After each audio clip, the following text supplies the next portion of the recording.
People think I'm nuts. They say, you know, nobody uses dish soap in a washing machine. That'd be crazy. Every once in a while, these people leave a little evidence behind, and I'm going to show you.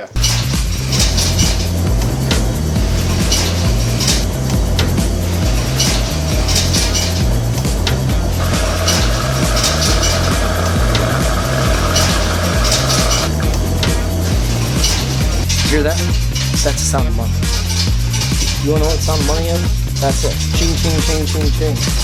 Ching, ching, ching, ching, ching. Look at this. This just got boarded up this afternoon.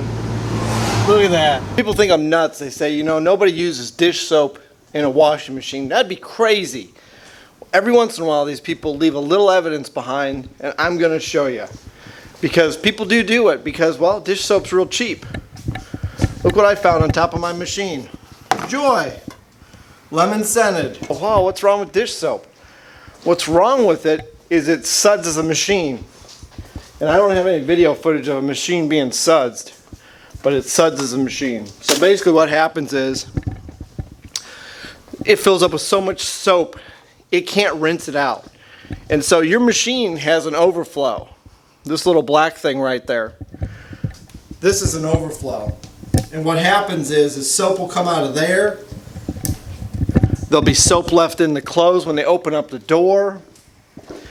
And I'm just looking at these machines. I don't see any soap, but the fact that this soap was on these machines tells me that one of these will suds at some point if it didn't on them already.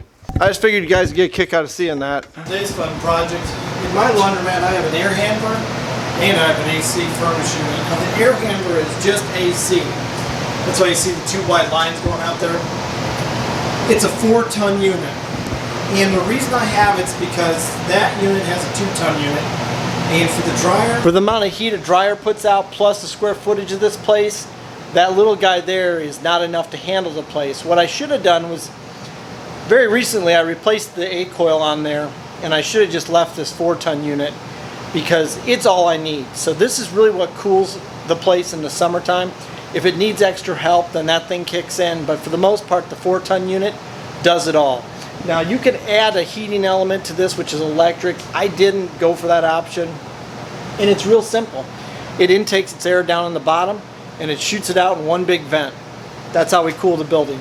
Now, we'll probably put a little vent for this back room, but basically, that's all it does. It just dumps out there. Perfect setup, big square room. You don't have to get crazy. You don't have to run a vent in your bathroom. It literally cools the whole place. You can put a couple fans out there to stir the air. Works great. Problem is, I have a really old way of controlling it. I have this old thermostat.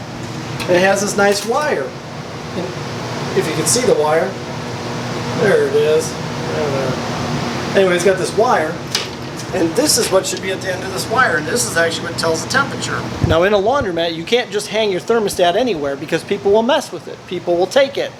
You know, that's what happens. So what I did that I thought was smart was I took the face plate of my change machine and I hung the wire down behind it. Well, it stuck out just a little bit. A couple weeks ago, somebody broke it off. They saw it, so they sat there and they monkeyed with it. They thought, oh, look what I could get. All they did was basically disable the air conditioning, and they broke it. Why? Because they're bored. They have nothing better to do than tear stuff up, and that's what they do.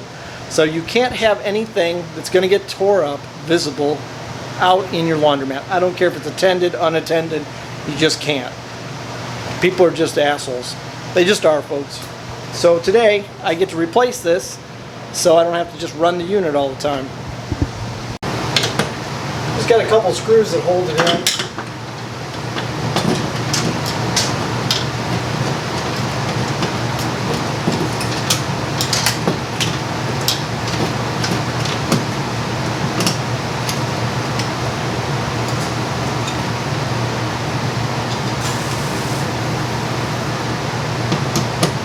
Pretty easy just to change it out since it's already pre-drilled. Now a lot of people have asked me, why didn't you go to like a programmable thermostat for this thing? I probably will in the future, but honestly, even if I go to having the Alexa monitor this one for temperature like I've done with my other laundromats, I probably would just put it in line with the other unit. The other unit has a remote sensor. But the way a remote sensor works is it averages between your thermostat and the sensor. So it's not like it totally slaves off of the remote sensor at the moment. Now you can make one, it's a little bit of a trick, but you can make a complete remote that stands alone. I haven't done it. I probably could, and then what I could do is put a Wi-Fi thermostat in here, and then I could change it from home with my Alexa thing.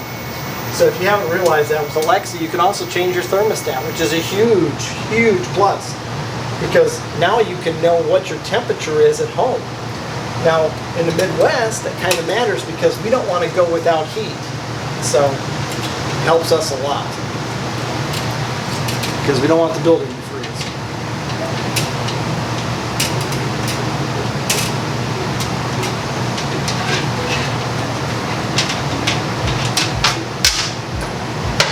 Got to move this bad boy.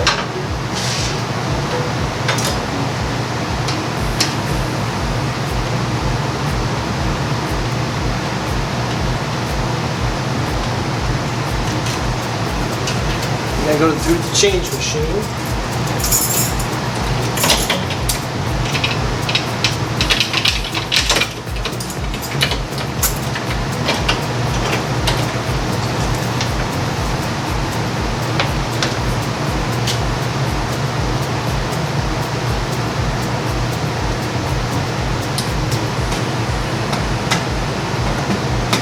Is it just me, or when I'm at McDonald's and the people in the windows are wearing masks, I have no idea what they're saying. I just smile, nod my head, and hope that whatever I get in that bag is what I ordered. So I don't know if you guys are having that problem, but I can't tell what the hell they're saying. One girl just stared at me with her eyes and like blinked a couple times. I didn't know if we were like flirting or what the hell was going on, but I never understood a darn thing she said. I got what I ordered, which was good, but I don't know, if you're having problems understanding people too with these masks, leave a comment down below. I want to hear about it.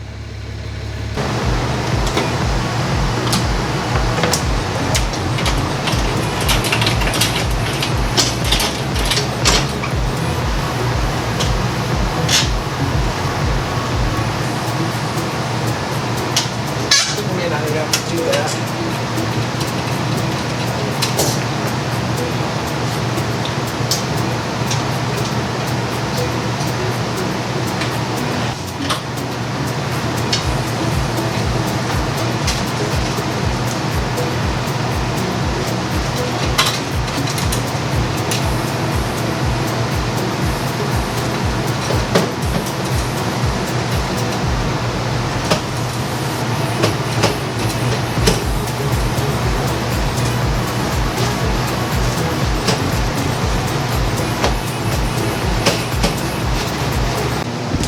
I wanted to show you, it's just a real simple switch, you know. You have your temperature knob right there. You have your temperature control right there. And then you just have your power and the other power line, and you're just either cutting. So when this hits your temperature, it cuts the signal, so it turns it off. Or when it goes below the signal or above it, then it turns it back on. Real low tech, real simple, love it. I had like one of the weirdest problems with my change machine ever, and we're at the laundromat number 2, where I put the bill validator, that bill breaker in. Basically it would take your bill all the way except for the last third, and it would shoot it back out. It wasn't throwing any error codes. I had no idea what was wrong with it. It wasn't dirty, everything worked, the bill validator was brand new. It was this cord.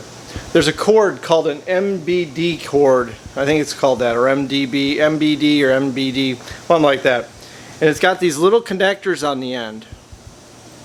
If you could see that. These little connectors, and they pinch the wires in there. Well, these are horrible connectors. And so what happened is these pinched themselves to the point they're not making contact. So it would take the bill, but then it would freak out the machine because it wouldn't notice the bill was going in, so it would eject the bill. Drove me crazy because there was no code. So if you have a problem where it's taking your bill and then it's taking it 3/4 away and it's kicking it back out and it's not throwing any error codes, chances are if you have an American changer, it's this cord right here. Well, thanks for watching the video. If you haven't and you want to subscribe to the channel, great. If you don't, that's fine too. I understand. If you want to hit the like button, you want to leave me a comment, knock yourself out.